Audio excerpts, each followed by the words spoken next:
Thank you very much, everybody. Thank you very much. And I'll tell you, I love this state. I love Georgia. I love Georgia. And I'm thrilled to be back in this incredible place with thousands of proud, hardworking American patriots. That's what you are. You are hardworking. You're great. We know how good you are. And we're bringing this country back fast. We're going to bring it back fast. I'd like to begin by asking you a very simple question. Are you better off now than you were 4 years ago? With your vote on Tuesday, I will end inflation. I will stop the invasion of criminals coming into our country. And I will bring back the American dream. We're going to bring back the American dream. We're just 2 days away from what will be the most important political event in the history of our country. I believe that. But you have to do one little thing. I don't want your money. I don't want anything. The only thing I want is get out and vote. Just get out, finish it. You know, we're on the 5-yard line, maybe even the 1-yard line. We're right there. We had a tremendous number of early votes, a record-setting number, records like nobody can believe.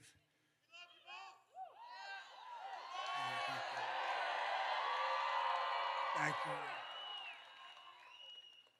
But all I can say is on Tuesday, just go out and vote, and we're going to close this thing out, and it's going to be party time. It's going to be party time.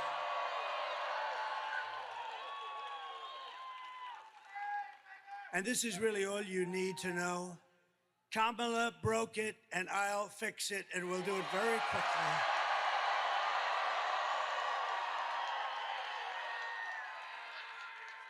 America will be bigger, better, bolder, richer, safer, and stronger than ever before. We start from a very bad place. We're a nation in decline. We're a nation in decline like we've never seen a decline. What they've done to our beautiful country is just so horrible. And we have so many senators, so many congressmen and women, and we have so many great people in the audience, and they're working with me. We're going to bring this back like never before. Nobody's going to believe it. We're going to drill, baby, drill. We're going to bring it back so fast. This election is a choice between whether we will have 4 more years of gross incompetence and failure, or whether we will begin the 4 greatest years in the history of our country. This will be the golden age of America. What a beautiful, isn't that a beautiful term? Think of that, the golden age. This will be the golden age of America. Think of that, how beautiful that sounds, and it's true. Remember, we have more liquid gold under our feet than Saudi Arabia, than Russia, than anybody.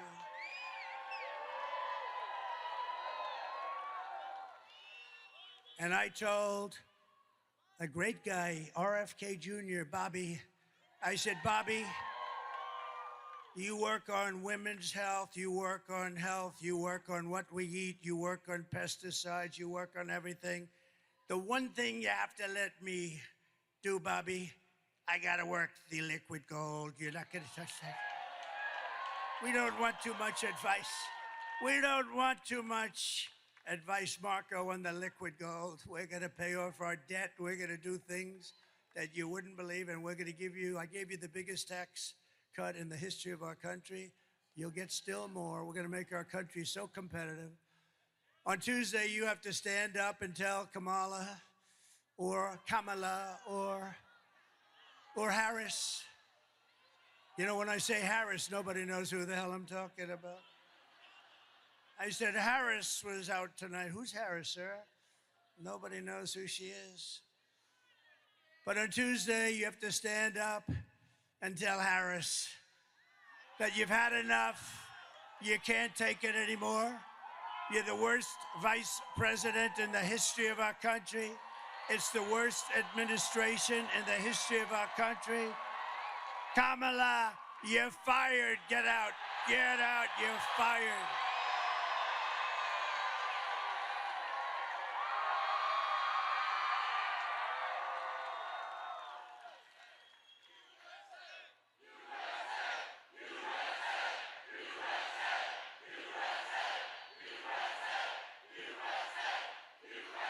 Thank you very much.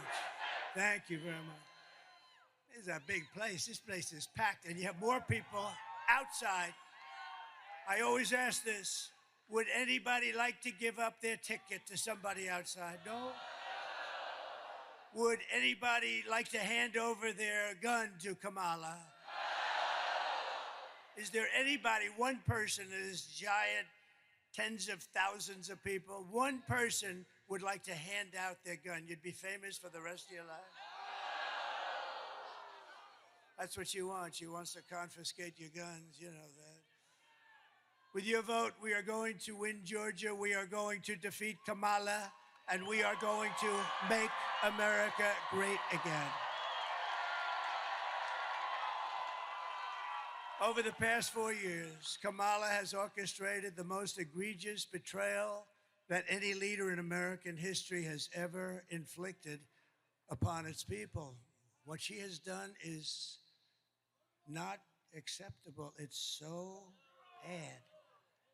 She has violated her oath, eradicated our sovereign border, and unleashed an army of gangs and criminal migrants. I mean, we have migrants pouring in here by the tens of thousands that are criminals from jails, from mental institutions, terrorists.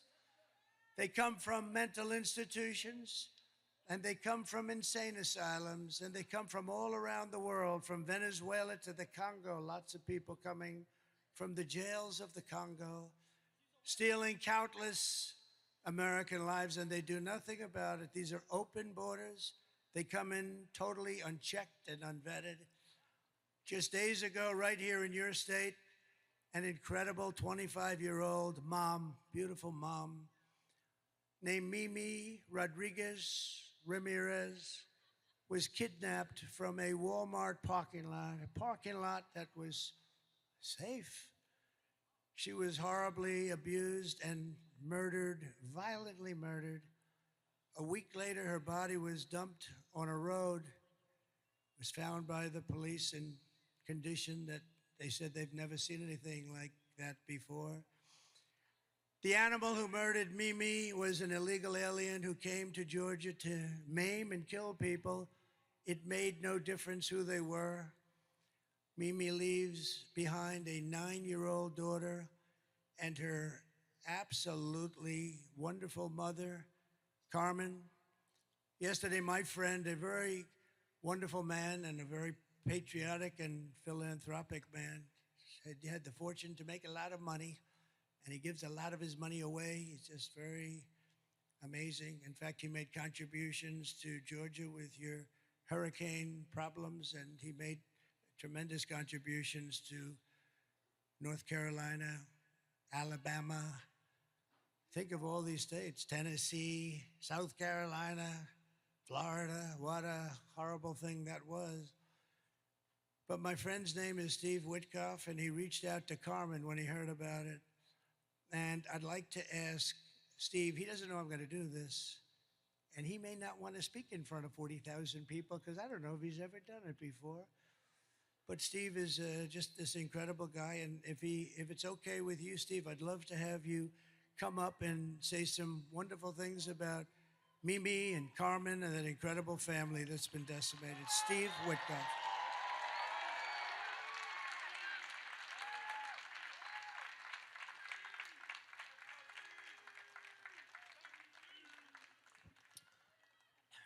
Hello, everyone. The president is a lifelong friend of mine, and he is one of the best men I have ever known. I speak about him often, and I like to tell people about his humanity, his sensitivity, his empathy. I am a member of a very bad club. It's the club of parents who have buried their children. When my son Andrew died, there was one person who supported me unconditionally.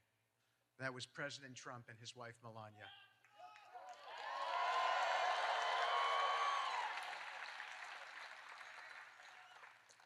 We were having a conversation, and I told the president that my son Andrew leads me to others who have been in distress. Several days ago, that happened again. As a member of this audience, Josh Macon, who you heard earlier, was a great guy, told me about a Georgia woman, Mimi, who had been murdered.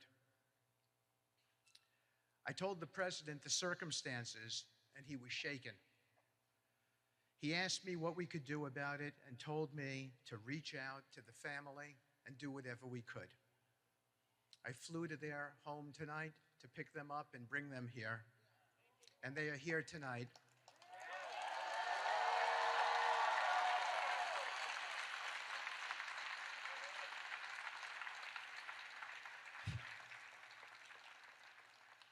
Distraught and sad, but I believe uplifted, and they are Trumpers and have voted for him in this election, all of them.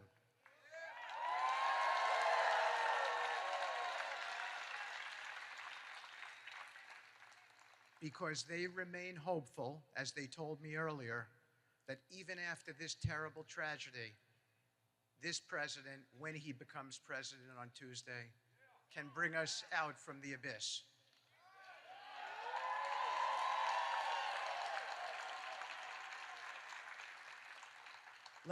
Let me tell you briefly about Mimi's family.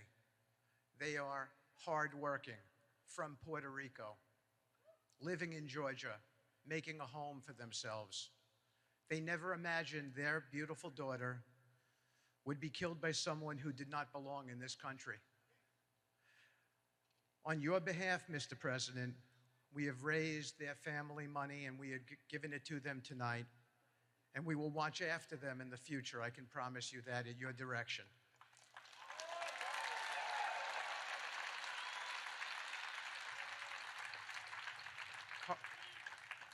Carmen, please come up to meet the next President of the United States.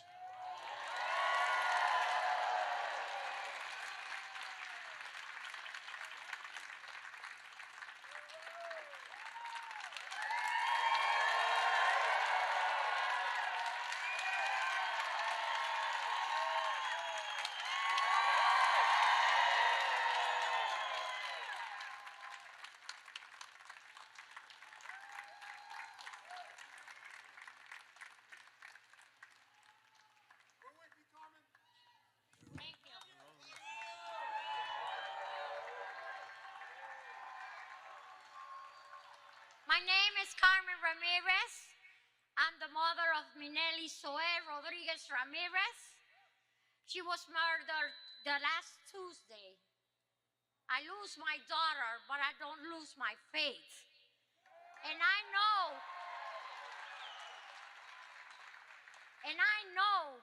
Donald Trump is the best choice for the USA.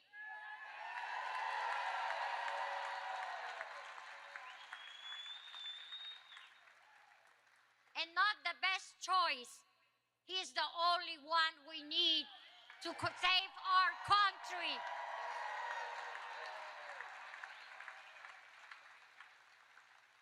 I just want to let you know that everybody has to go and vote. Because just for talking and don't vote, we don't do nothing. Take your friends, take your children, 18 years old. Everybody has to vote. Because that's the only way we're going to save us country. Okay? And I want to let you know that Donald Trump is not a choice. It's just the number one.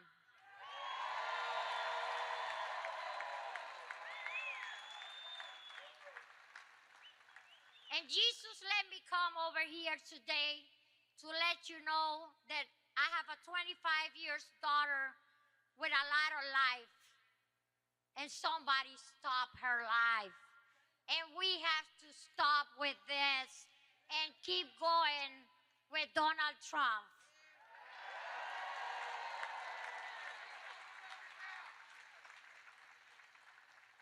I meet Donald Trump in person. He's the most wonderful person that I see, that I know right now. He help us. He be with us all the time as this happen. and he always be there for my family. That's why we always going to be for him all the time. Thank you for everything. Thank you, and don't forget to go and vote. God bless America. Please make American great again.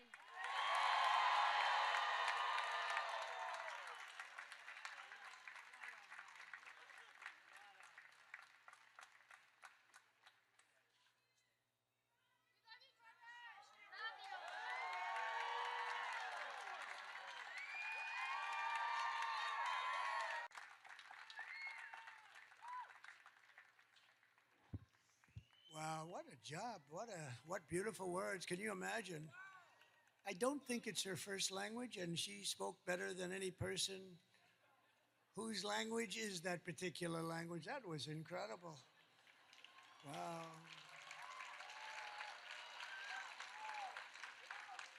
And I can tell you, Carmen, that Mimi is looking down on you right now, and she is so proud. She's up there in the beautiful sky, well beyond the clouds, and she is so proud of you. What a job you did. Well, it's not easy either. Can you imagine through the grief to do something like that? And we are so sorry for your loss. It's unbelievable. We're going to get that stopped. We're going to stop it. This is happening every day. Soon it'll be every hour. It's just, we're going to stop it. We hold Mimi in our hearts forever. And we'll be your friend, Carmen. We'll be your friend and your family's friend. Thank you. Thank you very much. These terrible atrocities against our citizens are happening every single day in cities and towns all across America. I want you to hear directly from another mom, great mom also, wonderful woman who I met just a week ago. Border Patrol gave me this incredible endorsement. They said he's the greatest president in the history of our country. I said, does that include Lincoln, Washington? And yes, sir. But then I told the story, but then one of the guys got up and he's 37 years old. He said, he's the greatest president in my lifetime. I didn't like that. He was 37 years. I like the other one much better. Greatest ever. No, the Border Patrol is great. They're incredible people, and they gave us a full-throated endorsement. And they have every year, frankly. They always endorse me, and they're incredible patriots. Them and ICE and law enforcement and our sheriffs. Our sheriffs are great. Police all over the country. They are really respected by everybody, but they don't understand because they don't get treated properly. And we're going to treat them properly, and they're going to solve our crime problem very easily. It's what they want to do. They're dying, you know what? They're dying to do it. They watch these stores being robbed, guys walking out with refrigerators, 500 thugs going into a department store, cleaning it out, some of them with refrigerators on their back. And they want to do something, but they're told to stand down, don't even think about it. You'll lose your pension, you'll lose your house. You lose all your money, you lose your family. And we're going to free them up to stop the crime in our cities and stop the crime in our country. And they know, I have to say, you know, somebody said, well, how would you do this? Because obviously we have to deport these murderers and drug dealers and terrorists. We have terrorists coming into our country at levels we've never seen before. You know, in 19, if you look at the numbers issued by the Border Patrol, in 2019, a Trump year, and I don't even agree with these numbers. They said I had 0 terrorists. Oh, by the way, bring down that board, please. Just my favorite board in the whole world. My favorite board in the whole world.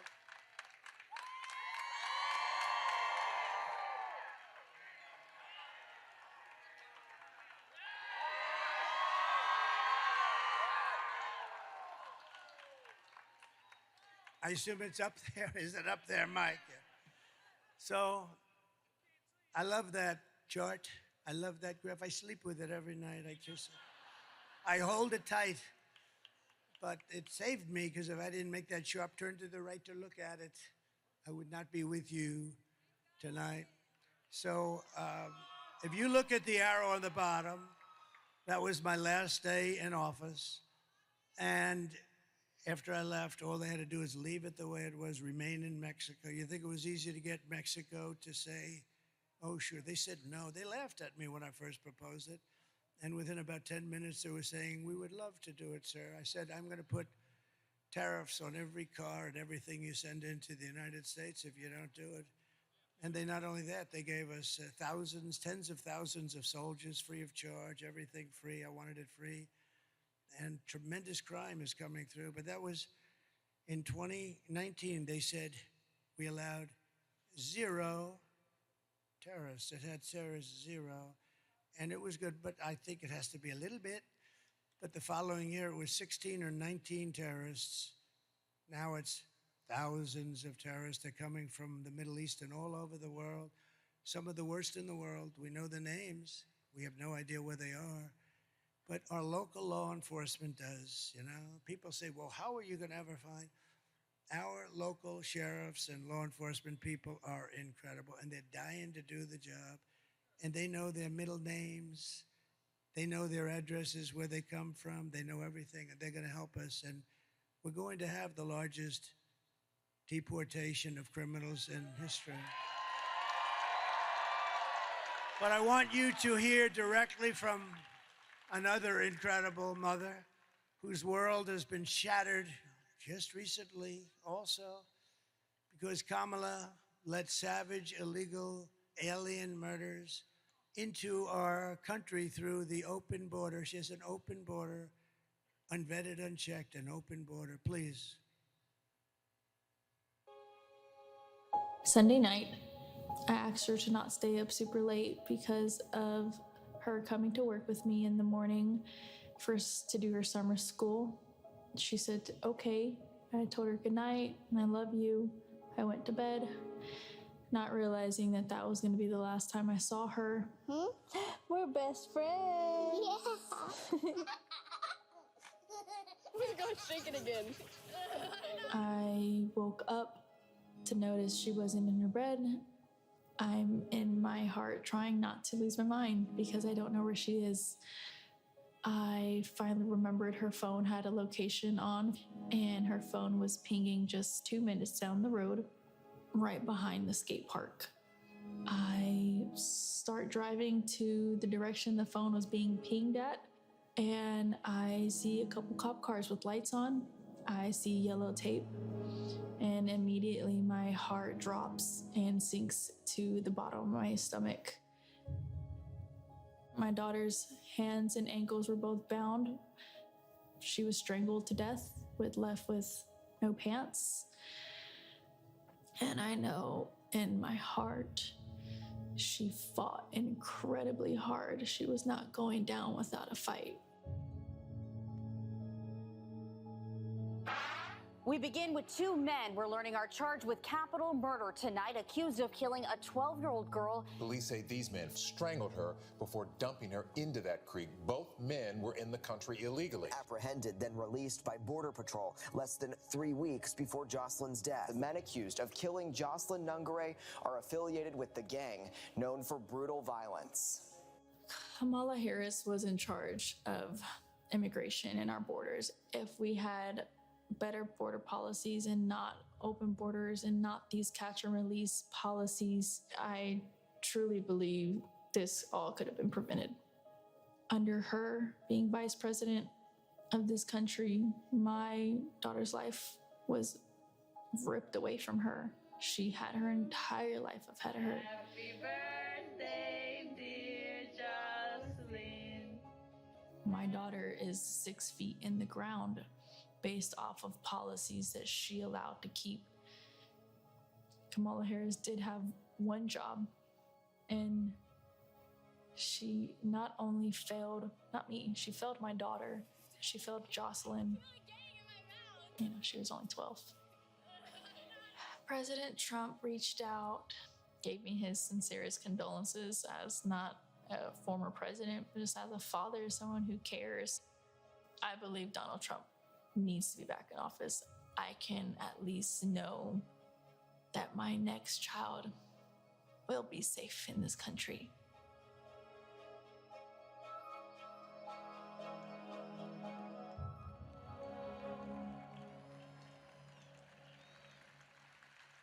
But isn't that just terrible? And this is taking place thousands of times a year, different forms, different ages, different types of crime, but ultimately ending in all cases in death, needless death.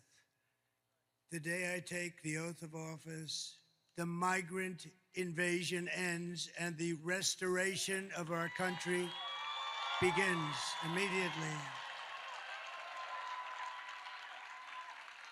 And when you vote on Tuesday, remember this. Kamala is importing illegal alien rapists and murderers, draconian monsters who are killing our children, our brothers, our sisters, our parents, our friends. They're willing to kill anyone, these people. They are true evil. When I win, I will not let these animals into our country any longer. I will not let them spill one more drop of precious American blood. And I just want to thank you, Carmen.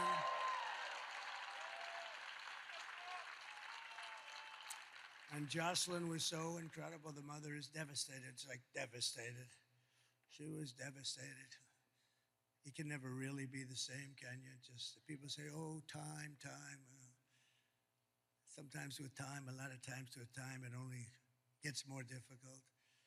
The United States is now an occupied country. Think of that. We're an occupied country. This is thousands of people all over our towns and cities, countryside, having military-grade weapons, sometimes higher than military-grade. Nobody's ever seen anything like it. Where the hell do those weapons come from, right? But it will soon be an occupied country no longer. November 5th, 2024 will be Liberation Day in America.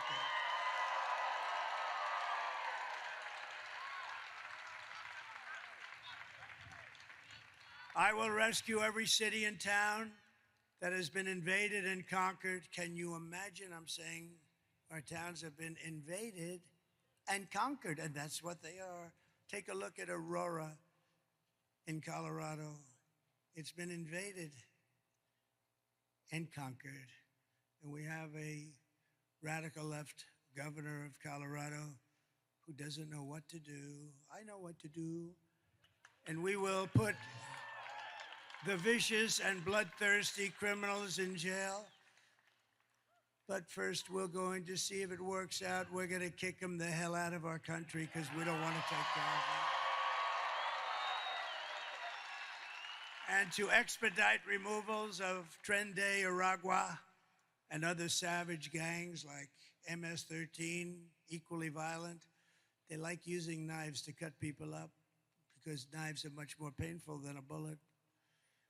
They did it in Long Island. You remember 2 young girls walking to school in the morning, beautiful 16-year-old girls, and they were grabbed by MS-13 and they were sliced into pieces and killed.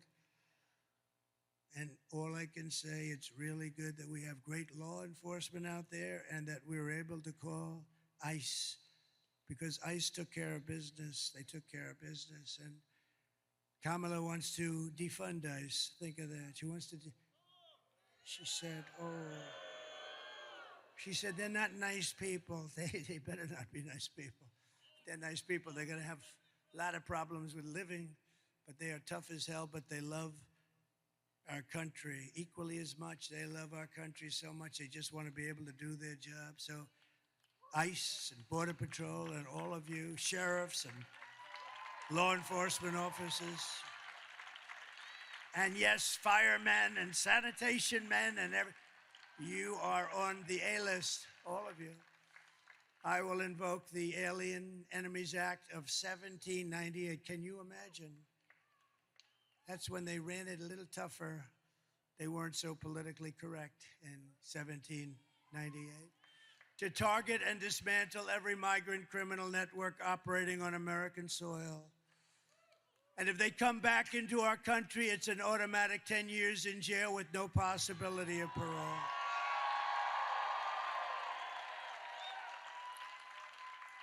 And I am hereby calling for the death penalty for any migrant that kills an American citizen or a law enforcement officer.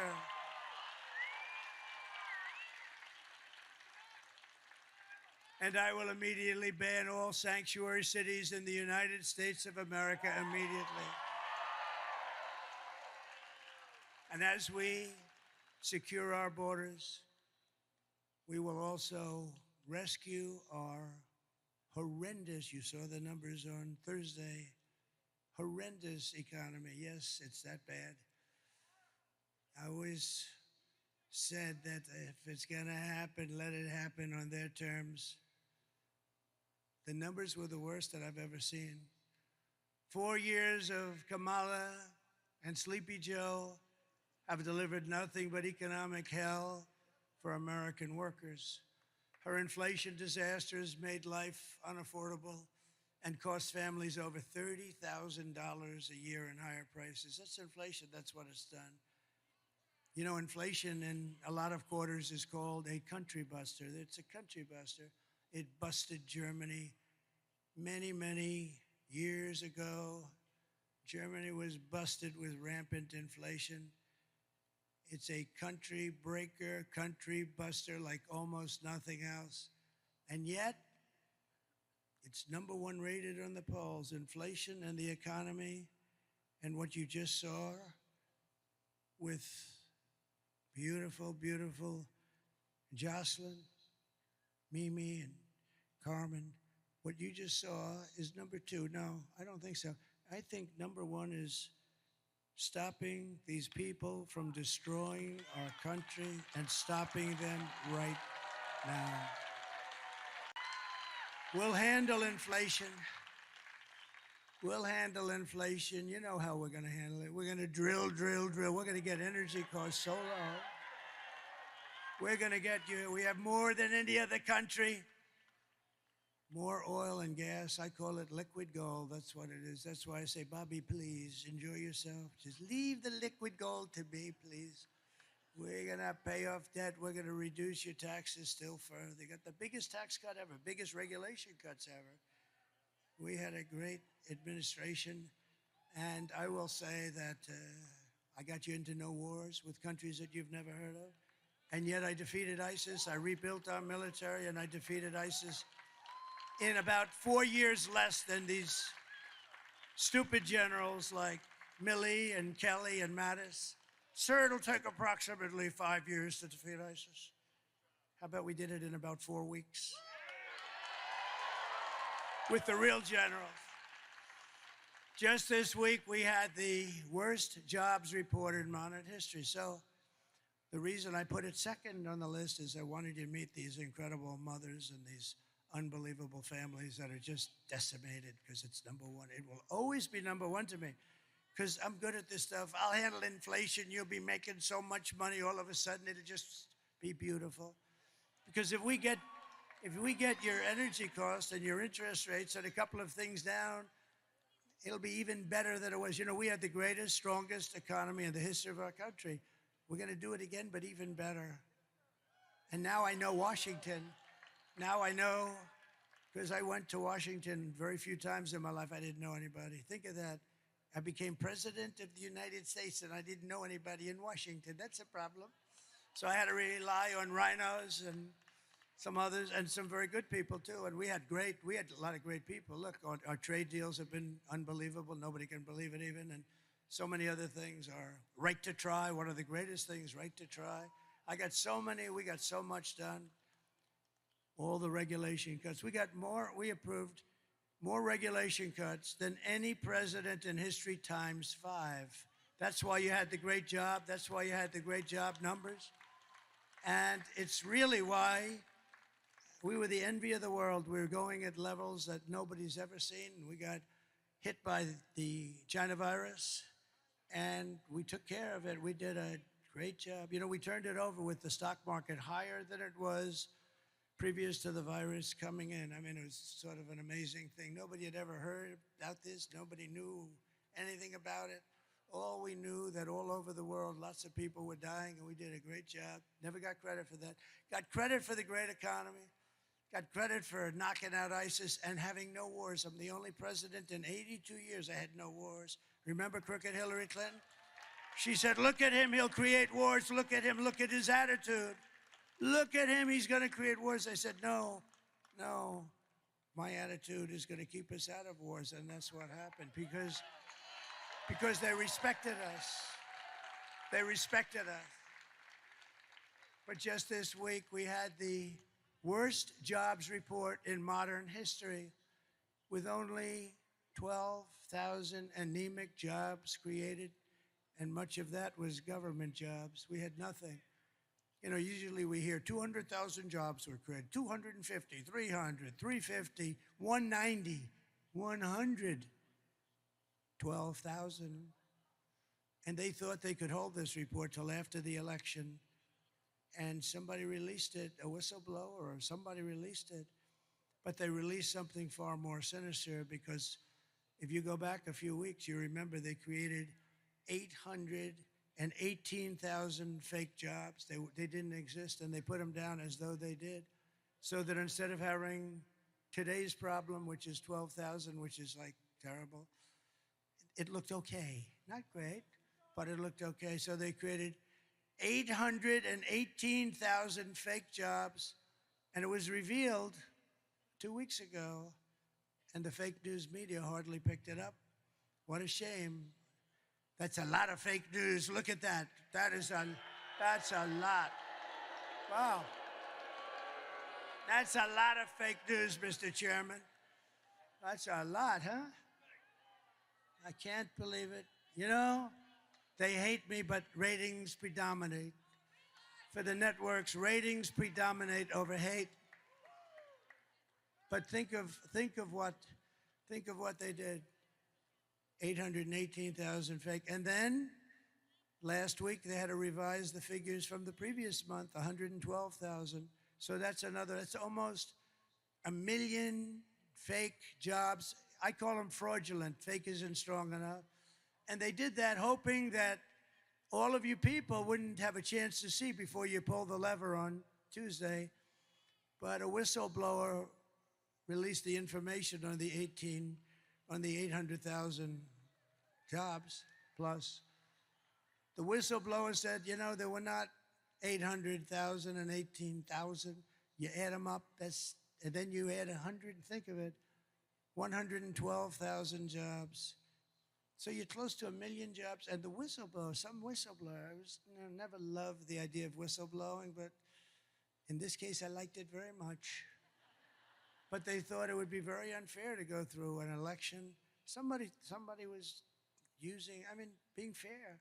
They thought it would be very unfair. Could you imagine if those numbers, we have the election, and let's say there's a bad result, and then 3 days later they say that almost 1 million jobs were not created. I mean, we would say they were fraudulent. They were fraudulent, by the way. If that were a Republican doing that, they'd probably be in jail by now.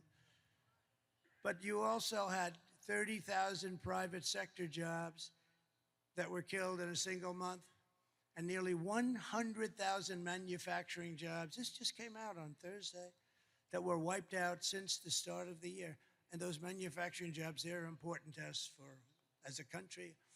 150,000 Americans joined the unemployment rolls in October, close to a record.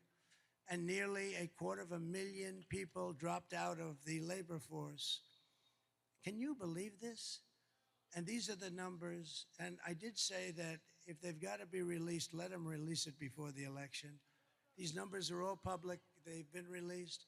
Meanwhile, a statistic that a lot of people are going to hate hearing, but that's the way it is. Meanwhile, 100% of the net jobs created in the last year have gone to migrants. The migrants have gotten every single job plus that was created. Illegal here. Many of them are illegal, and many of them are murderers, and many of them are terrorists. I mean, they're taking the job. And you know who they're taking the jobs from? The black population mostly. It'll start hitting the Hispanic population. But right now, and the other thing that you should demand, everybody in this room should demand it in front of the fake news right now. They should demand it, because they put no pressure on these crooked politicians. you should demand that they give you the numbers of how many black people are going to lose their job. The African American population, they're getting fired at numbers that we have never seen before, and migrants that are here illegally are coming in and taking their job, and they have homes and mortgages, and they have things to pay, and they've worked there for 10 and 15 and 20 years, and they're losing their jobs.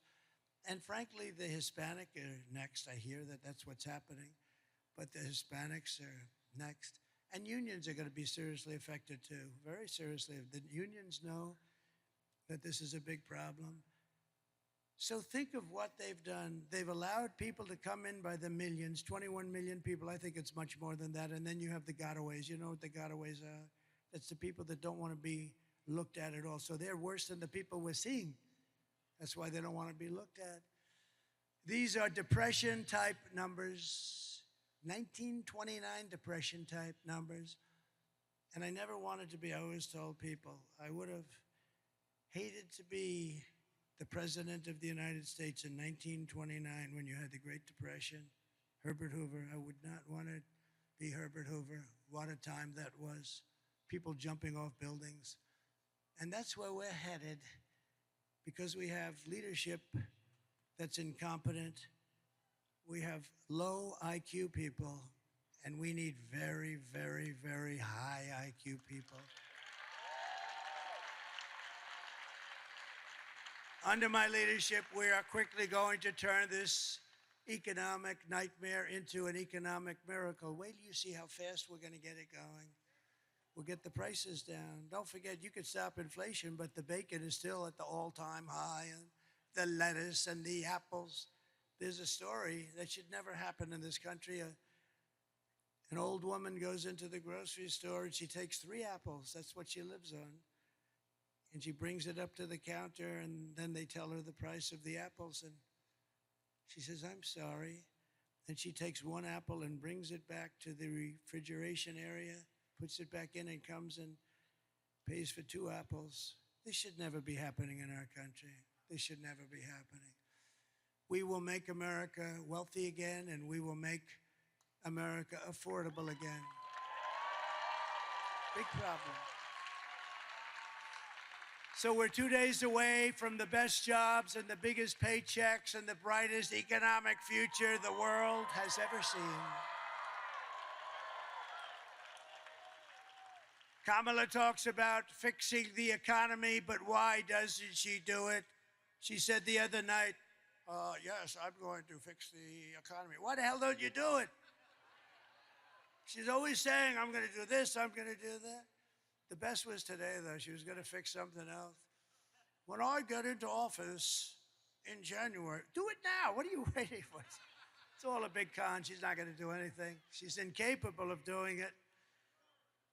Kamala's plan will impose the largest tax hike in American history and raise taxes on the typical American family of 4 or 5 by more than $3,000 a year. Congratulations. You know, all my life, I've always found politics fascinating. I never knew I'd be a politician. I still like to try and get away with saying I'm not. But I guess after 9 years, I guess I am. It's all right. But you know, all my life, I've watched politicians run for office. And all my life, they've been talking about cutting taxes. We will cut taxes. We will cut taxes. And oftentimes it turned out, frankly, they weren't able to do it, or it wasn't true, but they turned out. But I've never seen a politician run and say, we're going to raise your taxes and have people vote for them. We are going to raise your taxes. You're paying far too much already. And we are going to cut your taxes substantially, and it's going to be helped by lowering interest and by oil and gas. And by the worst, and by the most beautiful word in history, tariff. We're going to tariff the hell out of countries that have been taking advantage of us and stealing our jobs, stealing our companies. My plan will be massively to cut taxes for workers. We're going to cut their taxes and small businesses, and we will have, quite simply, no tax on tips, no tax on overtime, and no tax on Social Security benefits for our great seniors.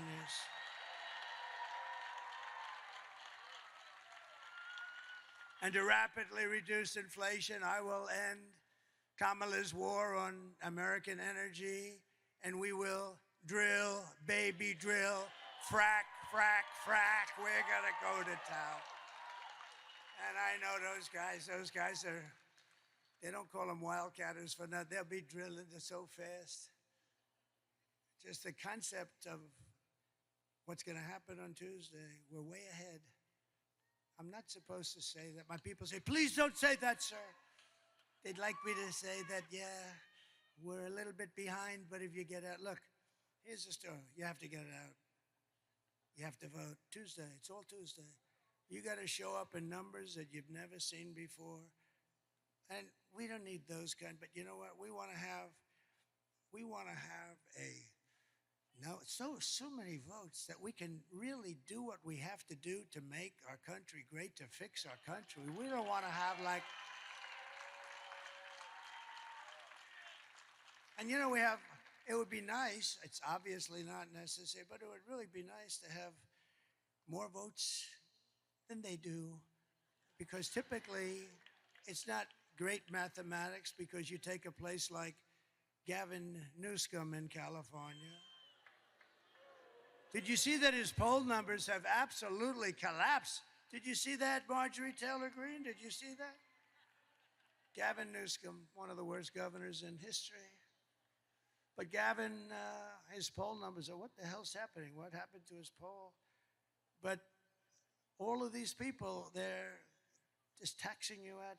But the worst is, I was talking to Elon Musk. How great is Elon Musk?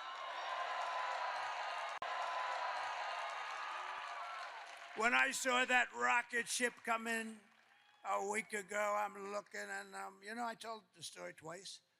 I'm looking at that rocket ship, and I'm on the phone with a very important person, very, very important. Even all these senators, even Herschel Walker would be impressed with him. Not that, Herschel wouldn't be that impressed. Herschel is, by the way, you're the greatest, Herschel. What a good man. They didn't treat him fairly. They didn't treat him fairly. You know, Herschel was very fast, very big, very fast, but he would always run around. But if perchance you couldn't run around, he would run through people I've never seen. He would carry 4 coal miners' sons on his back for like 12 yards. They didn't know what, they're banging him, they couldn't touch him. Really, maybe one of the top 2 or 3 in the history of football. We were really great. Remember, they played here in your state, the ballad to Herschel Walker. They're playing the ballad to that guy, and all he wanted to do is play football. He's a good person with a great wife and family and everything, and we love that you're here, Herschel.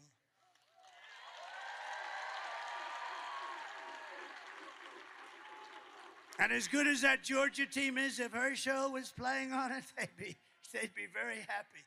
Then we could guarantee it, but he's a special guy. He's a good guy. Really a great guy, smart guy, too. So they would take all of the things that we're doing, and they put them into a hopper, and what they do is destroy our country, and we're not going to let it. We're going to bring it back.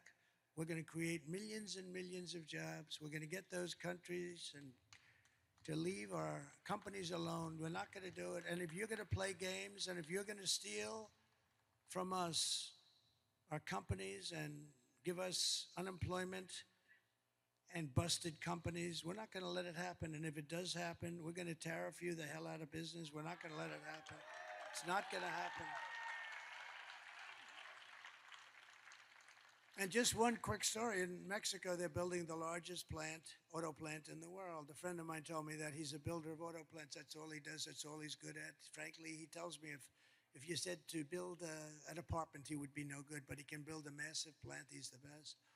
And he was telling me about a year ago that China's going to build a massive auto plant in Mexico, and they're going to sell the cars into the United States. And I think he said that the capacity would be literally, this would be bigger than what they have in Michigan, the state. This is a monster, but it'll put all our auto workers out of business, everyone out of business. And I didn't like that when I heard that. And I was up in Detroit at the Detroit Economic Club. By the way, isn't it nice that you have a president that doesn't have to use a teleprompter? I haven't looked at that damn teleprompter. Isn't it nice? Isn't that nice? But I said to him, John, let me ask you, I want to see a plant. I just want to see, why do you want it? I just want it because, I think I'm going to do well if I run again. So I want to see it. This was a year ago. He said, well, thank you, darling. He said, well, you'll have to come to Mexico because we're not doing the big ones here. We're doing plants, but not the big ones. I said, no, they should be doing the big ones here. He said, well, it's not happening anyway. So I said, I'm not going to Mexico. I don't want to go to Mexico, even though they did what I asked them to do. They always did. They did. They were fine. But Mexico's a real threat because of what's going on. A real threat, economic threat. And China's going into Mexico because this way they don't have to float it across the seas. It's not going to happen. So I said to him, what's happening with that plant? I was making a speech a week ago, and I see the guy sitting right there with the guy with the blue shirt. See that nice-looking guy right there? Right about there. Yeah, you can stand up if you want. You look like a nice... Go ahead, stand up. Right there. Yeah, stand up. Right there. So I'm looking at the audience, and again, I'm in Detroit, and this has to do with cars. Very pertinent because cars are big manufacturing stuff, and you see all the jobs that they're losing now. I want to bring all of the car business back here.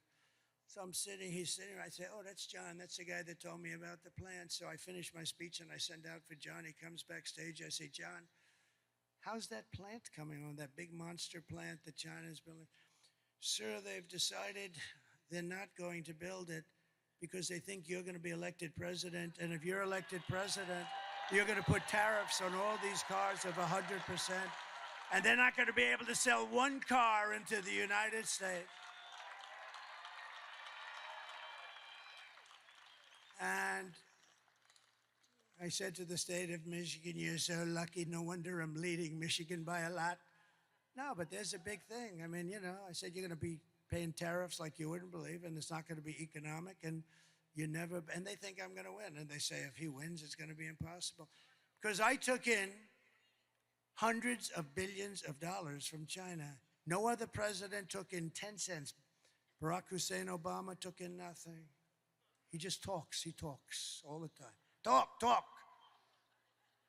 And a terrible thing happened 2 days ago. I've always treated his beautiful wife, Michelle, I've always treated her with great respect. But she hit me hard over the last. What was that, front row Joes? Look at the front row Joes. They've been to like 300 rallies.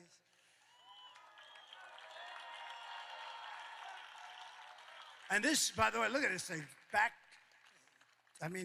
25,000 people standing outside. Look at it, to the back window. You know it's full when you have the back window and people are hanging out the window. Be careful, too. But this isn't a rally. You know what this is? This is a request to tell everybody just to go, please, just go and vote on Tuesday.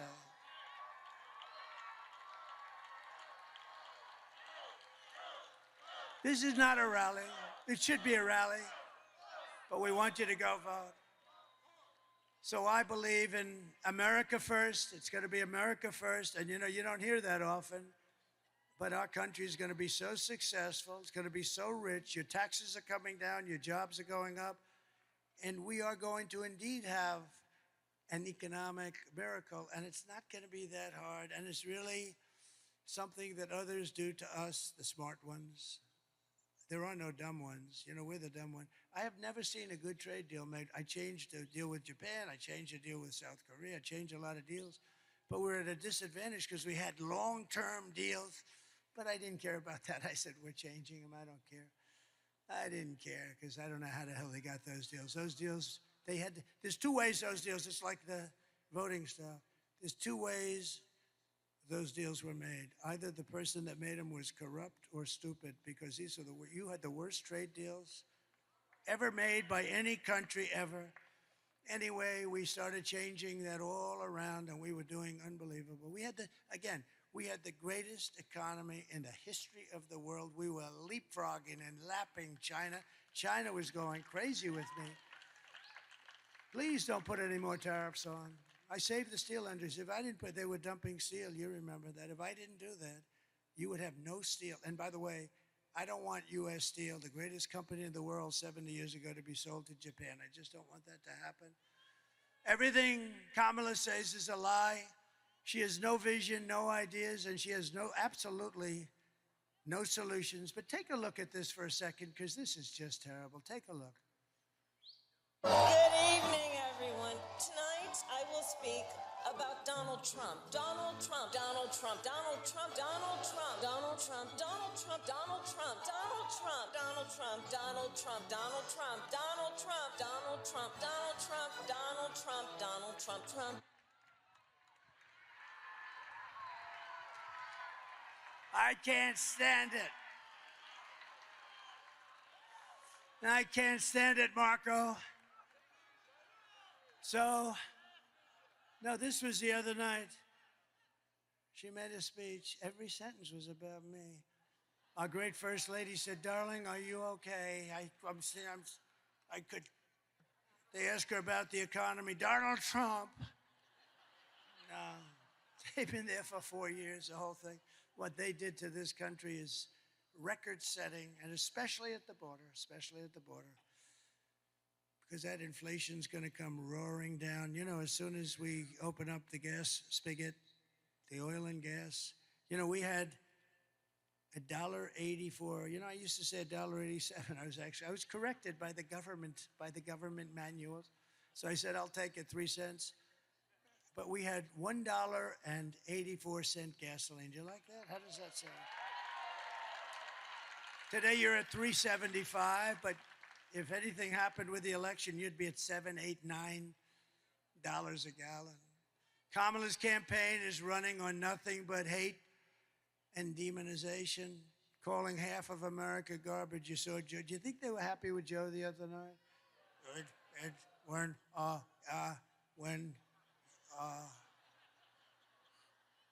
His people are garbage.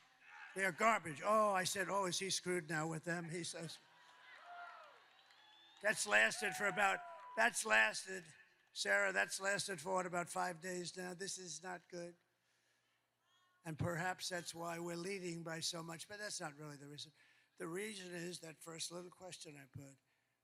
We built a great, great economy, and their economy is terrible because of inflation, in all fairness, largely because of inflation, but if inflation's a real bad word. Meanwhile, Kamala says she would not do one thing differently from Joe Biden, which in itself is disqualifying. I wouldn't do one thing. How about the 325,000 children that are dead, missing, or slaves?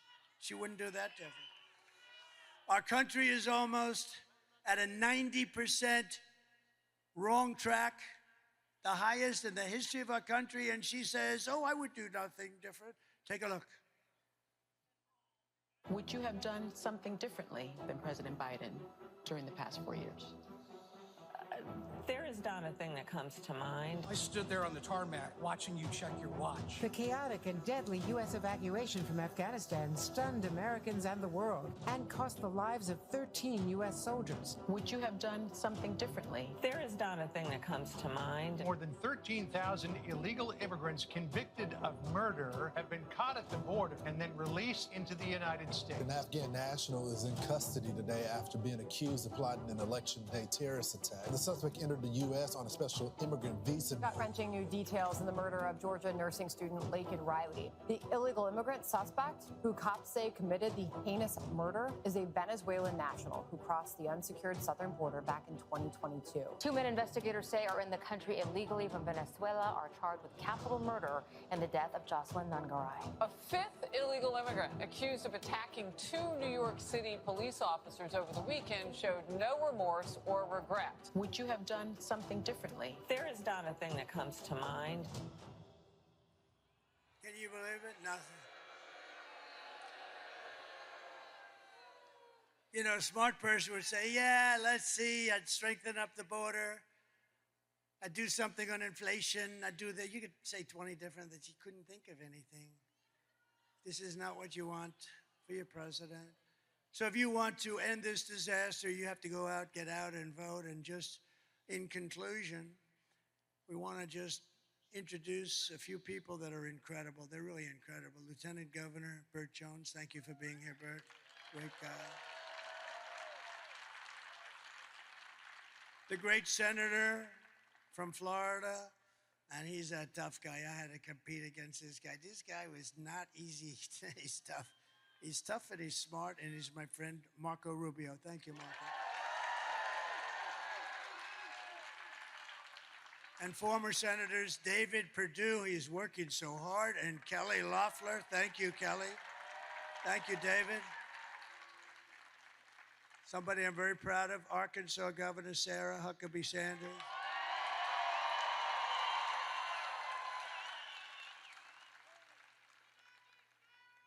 Representatives, warriors, by the way, Andrew Clyde, Austin Scott, Mike Collins, Marjorie Taylor Greene.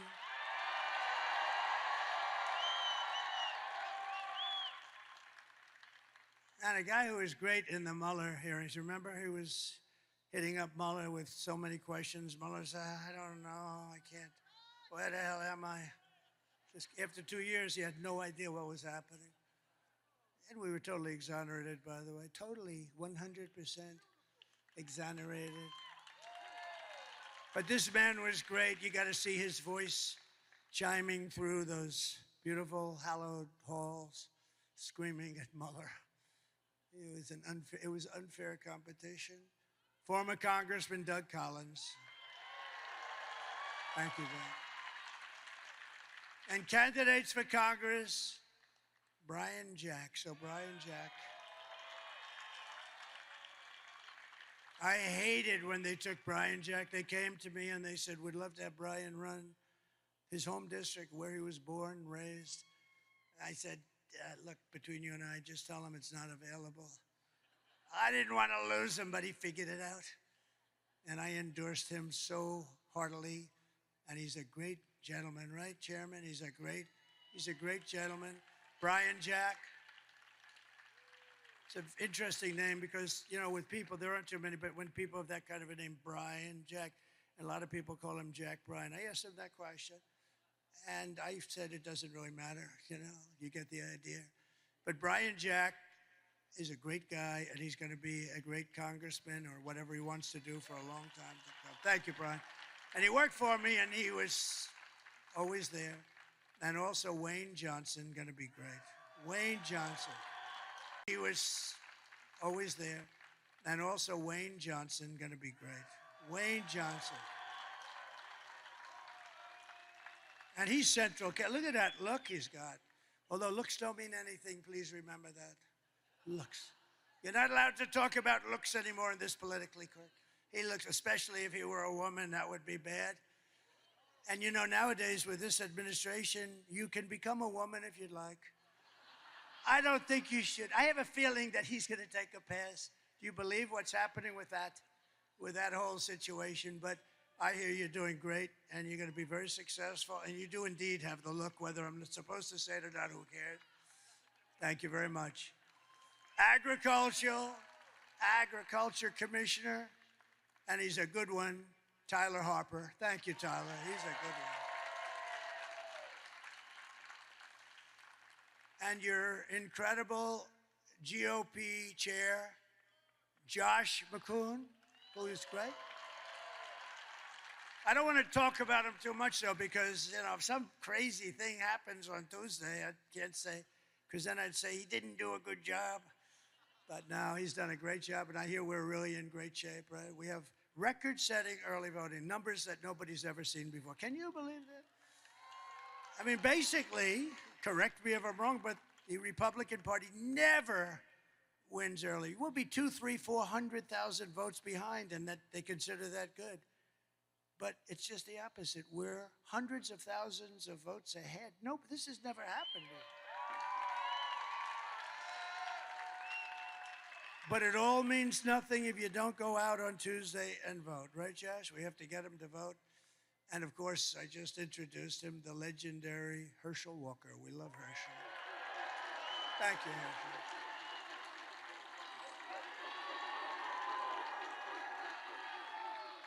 You look good, Herschel. I also want to send our prayers to everyone here in Georgia who is still recovering from Hurricane Helene. And I want to also thank you, Governor. He's been very gracious. He's working very hard on making sure that we win this vote on Tuesday. So I want to thank very much Brian. That's very good. That's really nice. Thank you very much. Everybody's working as a unit because winning this vote, and by the way, winning this state, we win this state and it's over. It's over.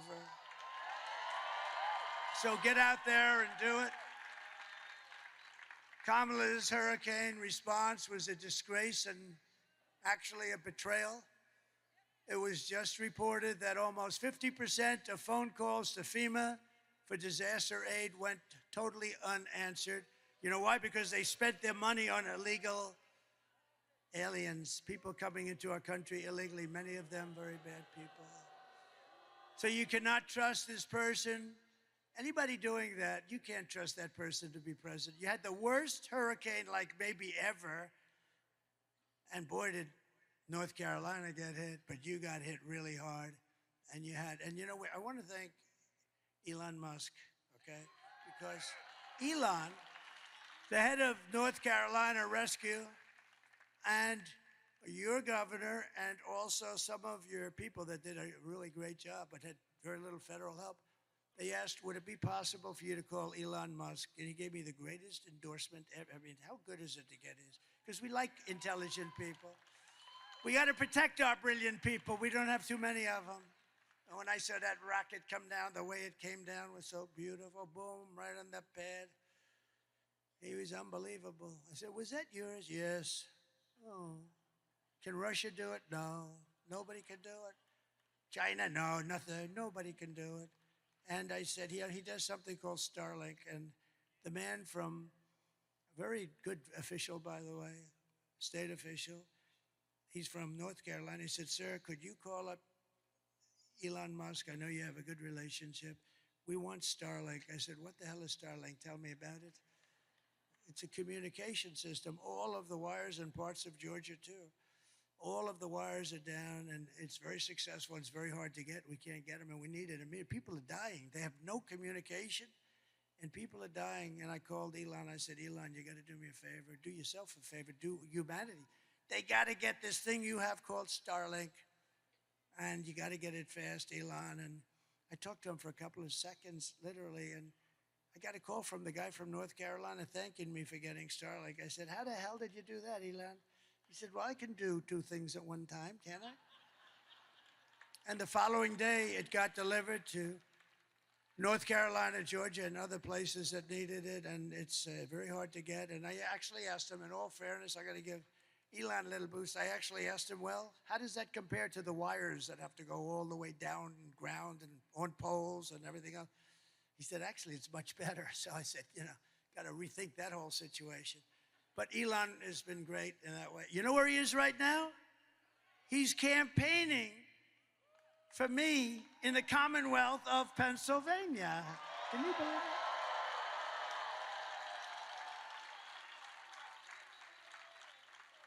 That rocket went up, and I mean, the thing was down for probably 30 minutes, and he announced he's going to, because he thinks this election is the most important thing maybe to ever. He doesn't think we're going to have a country left if a guy named Trump doesn't win this election. And he's a very smart guy. But how good is that? Think of it. He is campaigning for all of us. He's not campaigning for me. Thank you very much, sir. That's fine. It's all right. That's very good. I like that. I like that. I like that. I like that. How can I get angry at this guy, right? Normally, I'd say, who the hell is in front of me with a sign? But that sign is okay, sir. Because he's up there and he's going to help us out. Thank you. Thank you.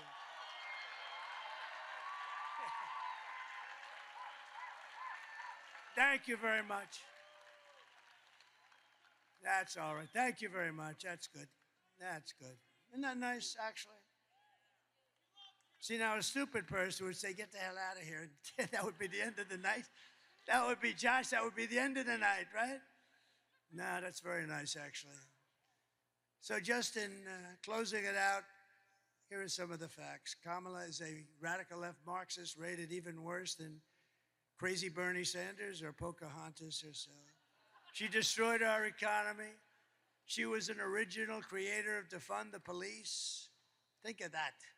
And anyone who wants to defund our great police for even a day or a week is not worthy of being president of the United States, because that's their thinking, that's their ideology. Kamala vowed to abolish ICE. Can you believe it? Let's go, ICE, get out of here. We'll take care of these tough killers. She wouldn't do it. Tell you who wouldn't have the guts to do it. Liz Cheney wouldn't have the guts to do it. Liz Cheney, ooh. She's a big talker. We're going to put thousands of soldiers and they'll die. They'll all die. And I'll be sitting home with my dad who ruined, think of all the people that are dead right now. And then they wonder why Kamala's doing so badly with the Arab Muslim population in Michigan. You see that? They're doing bad. Who the hell, if you're a Muslim Arab, you're from that part of the world, who the hell's going to vote for her? Her father unleashed a spree of death on all of their countries, and then she doesn't understand. See, I would say that Kamala's pick of Liz Cheney, Marjorie, is not the best. And they're wondering why they have virtually no votes from that particular community. I thought about it. It took me about a second. I said, wow, that's not a very good person to be campaigning with, I don't think. They went from 100% approval to about 4% now. And you know who's got the approval? Me, because I want to see peace all over the place. We had no wars. She pledged to confiscate your guns and endorse a total ban on handgun ownership. She ruined San Francisco, probably the greatest city in our country 20 years ago. She destroyed it. And she's not going to be allowed to destroy our country. She even called for free sex changes for illegal aliens in detention at taxpayers' expense. And perhaps, worst of all, she never worked at McDonald's. She never did. She lied about that.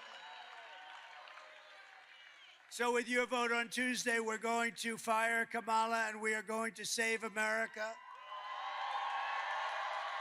We will cut your taxes, end inflation, slash your prices, raise your wages, and bring thousands of factories back to America and back to the good old state of Georgia. We will build American, we will buy American, and we will hire American, and the jobs are going to be pouring in.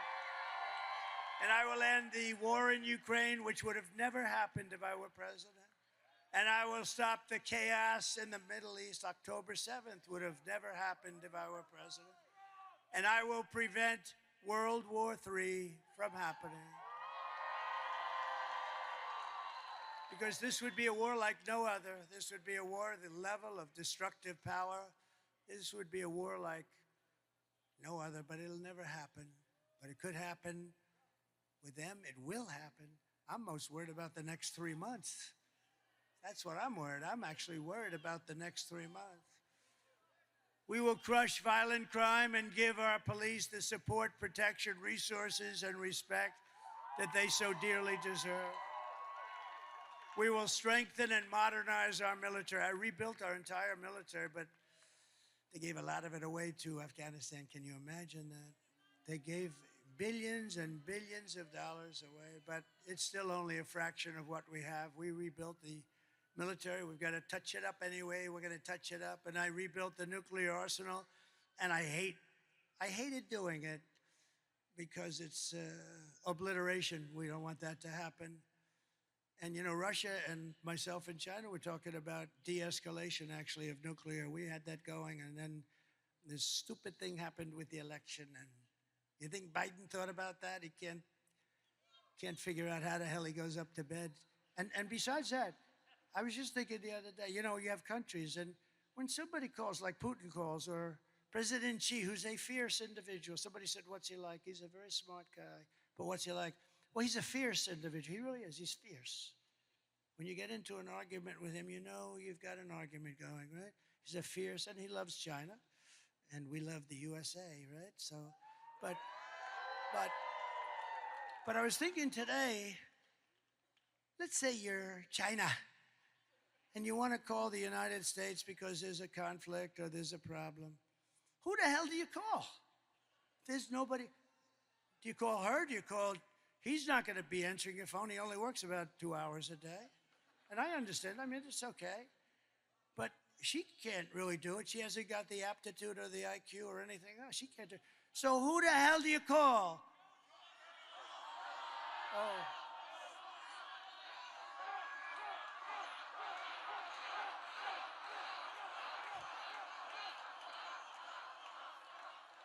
Well, I don't know if they have a choice. There's nobody you could go. You ever have that? You're calling a company, like a nice company, and there's all flux and trouble. You don't know who to touch. Here's on a much larger scale, to put it mildly, the largest scale in the world. You call the United States because we have a problem with something. You have no idea who the hell you're talking to.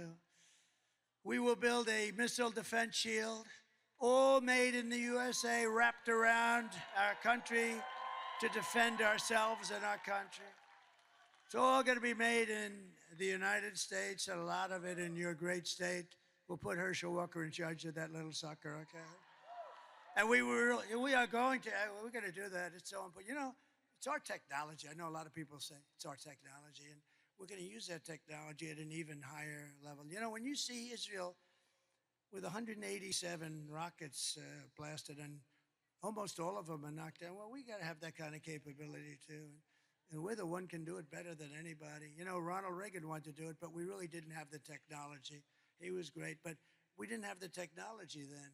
It would have been a terrible thing because we would have had it, it would have never worked. But now we have technology where it can knock a pin out of the sky. It can knock a little pin this big out of the sky. It's incredible.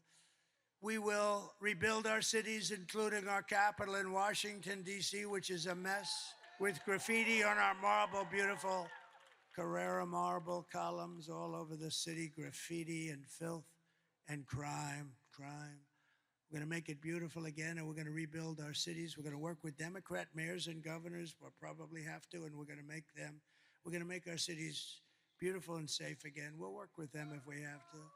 And we will teach our children to love our country, to honor our history, and to always respect our great American flag. And we will get critical race theory and transgender insanity the hell out of our schools.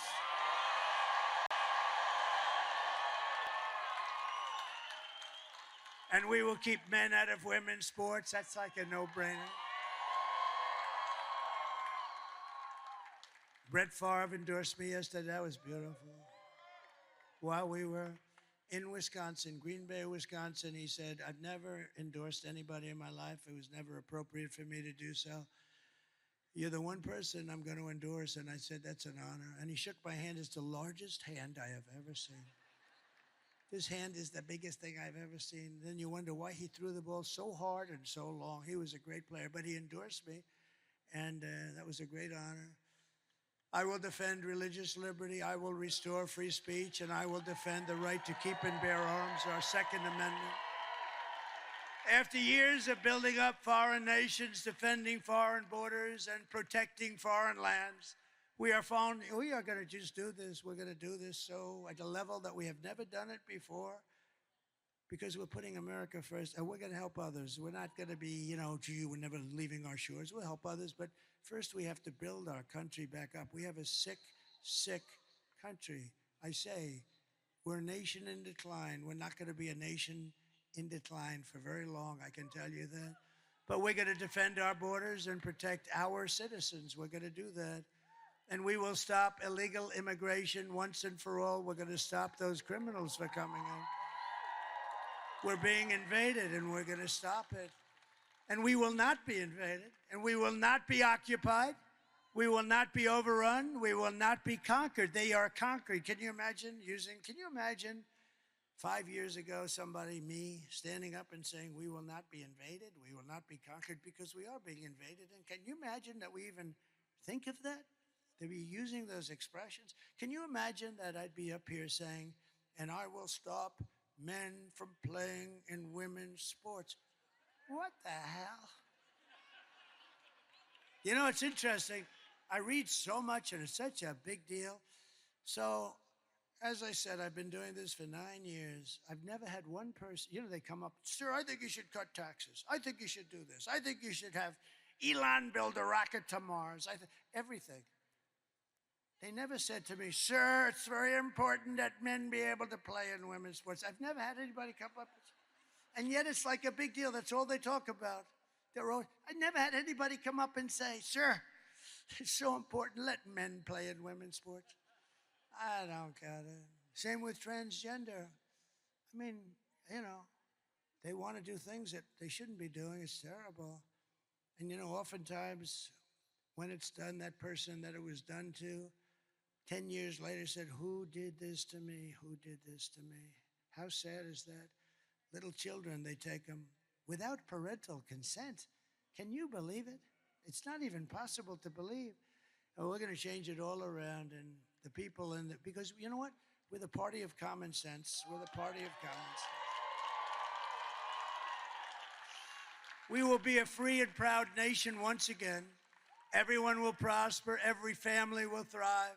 And every day will be filled with opportunity and hope, and always filled with that beautiful American dream. Your children, I mean, you want your children, yourself, but you want your children to have the American dream. And they're going to have it. They're going to have it. They're going to have it very, very soon. But for that to happen, we must defeat Kamala Harris and stop her radical left agenda with a landslide that is too big to rig. So on Tuesday, see, it's very simple. For 2 weeks, I've been saying, call this number, that number, you know, early voting, late voting. We should have one-day voting with paper ballots, voter ID, and proof of citizenship. Yes, I'm a United States citizen. And you know what? The voting would be concluded at 9 o'clock. The winner would be announced, and the loser would be announced at 9:30. You would save hundreds of millions of dollars. Do you know that paper ballots, actually the paper is highly sophisticated. It's called watermark. I mean, it's like got fingerprints on it. Very sophisticated. But you know that it costs 8% of the machines. And I'm upset because the machines, they say, I mean, you know, when are we going to have the, they don't know. They don't know, is it going to be Tuesday? It should be Tuesday night. We should demand it has to be accurate. Number one has to be Tuesday night. But eventually, and we're going to work on that. That's a part of our platform. We're going to go to, France did it. They had 39 million people vote. They voted. They had a winner, they had a loser. You know, they went to mail-in ballots and it didn't work. It was tremendous, rampant cheating. As you know, there would be, Jimmy Carter said there would be when he was asked to chair a commission. But we're going to bring so many things back to our country, and they're common sense things like that. You need to get out and vote. We're going to do things that are going to make you so proud. And we just don't want to take a chance. You know, we're leading by a lot. We're leading by numbers that nobody's ever seen before. Some people said, you know, I really don't believe these polls. This is going to be a landslide because, you know, we did a great job for 4 years. Right to try, another thing we did. Right to try. If somebody's terminally ill, they get a chance to try instead of going to Europe or Asia. They're terminally ill and they have to leave our country. We have the greatest doctors in the world, greatest scientists, greatest labs. And I got it done. It was 42 years in the making. They couldn't get it done. I said to the person wanting it, you have to sign a no liability. You're not going to sue the country. They're not going to sue the doctor, the lab. You're not going to sue anybody. And we've saved thousands and thousands of lives with Right to Try. It's been amazing. And the people that fought it hardest, which were the doctors and the various insurance companies, they love it because when you save people that are terminally ill, that have no chance of living, and now they're saved, and not only are they saved, they're disease-free. I mean, what a great thing that is. And thousands of people have been saved. For the past 9 years, we have been fighting against the most sinister, corrupt forces on earth. With your vote in this election, you can show them once and for all that this nation does not belong to them. This nation belongs to you. Belongs to you.